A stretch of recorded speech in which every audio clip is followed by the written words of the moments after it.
I'm about to say you out, bro. Wait a minute, is this the one that Mitchell was like acting up last time too? And Mitchell and Cameron? No, goodness. But no, that's not the same speech, so. Okay. Are you ready? Mm-hmm. Alright. Okay. Ready?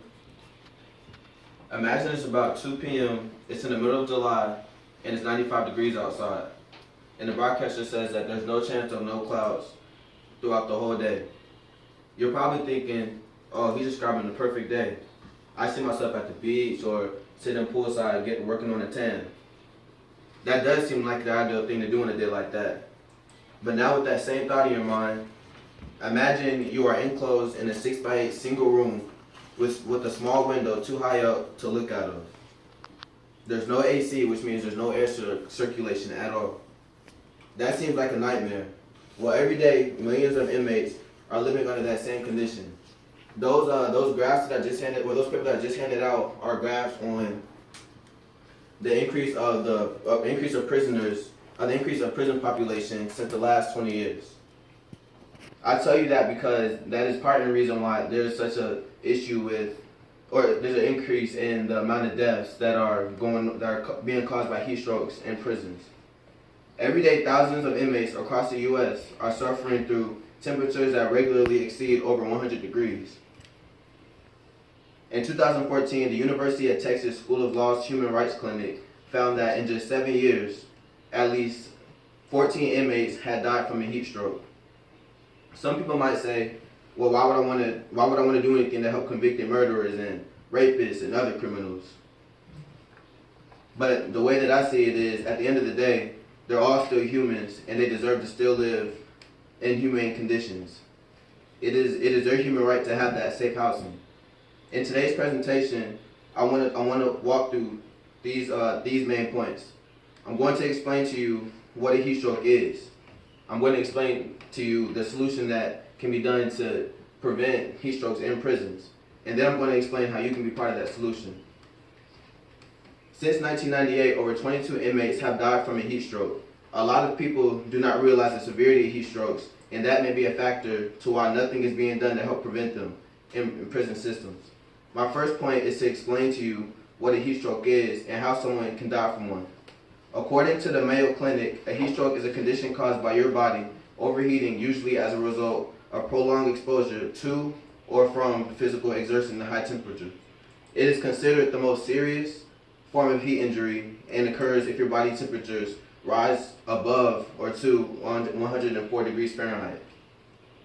Heat stroke symptoms are serious and are not easily unnoticed, which means there should not even be a reason for why prisoners should be dying in these prison cells.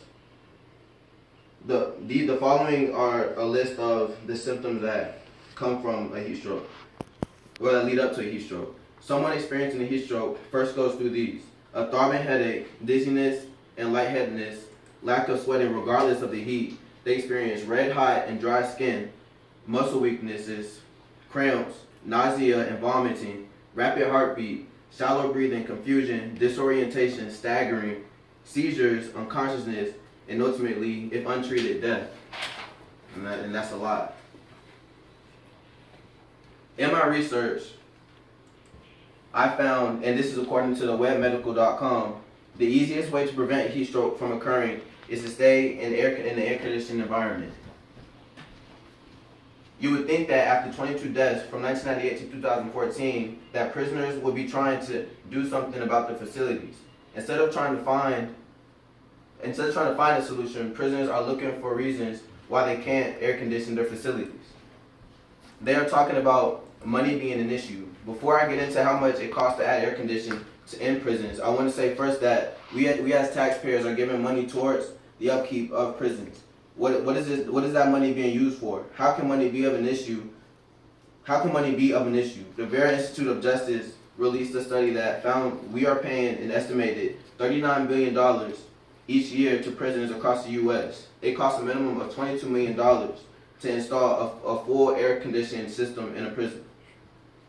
That may sound like a lot, but compared to how much money prisons are receiving yearly which is roughly $38,997,700, you would think they would put some of that into some type of AC unit. We're talking about a due right that these prisoners have to have safe housing that is being taken away from them. Here's the solution to how we can prevent this and how you can be a part of how to prevent it. I wish it was as easy as saying just put AC units in prisons, but before we can even go that route, we need the public to want to help to do something about it. If enough civilians petition to have AC units in prisons, then the government will have to do something about it. In the meantime, as civilians, here's a way that you can take action at your local prison. You can donate fans and small air conditioning units that inmates can carry around with them and keep in their rooms. Some inmates do not have free access to water because cups are not administered within the first 30 days of arrival. You can donate cups. These are just small things to do that do not cost that much and requires little of your time. Imagine if you or a loved one was sent to a prison for a short sentence. Let's hope that never happens, but say if it does, would you not want them or yourself to have access to breathable air? Think about how inhumane it is to have someone serving a sentence for a bad check, suffocating to the brink of death. My central idea was that heat strokes are a growing problem due to increase in prison populations. I explained to you what a heat stroke was and how serious it is. I gave you my solution on how we can help to prevent any further deaths from heat strokes.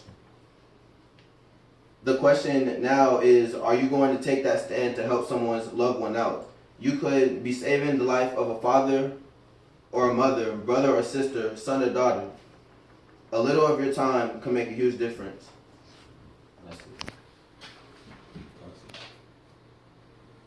So with all that being said, are there any questions?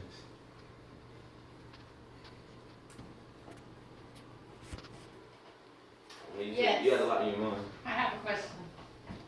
Who's supposed to incur the cost of these donations or these additions, like fans and all of that? Say that again? Who would you want to incur the cost?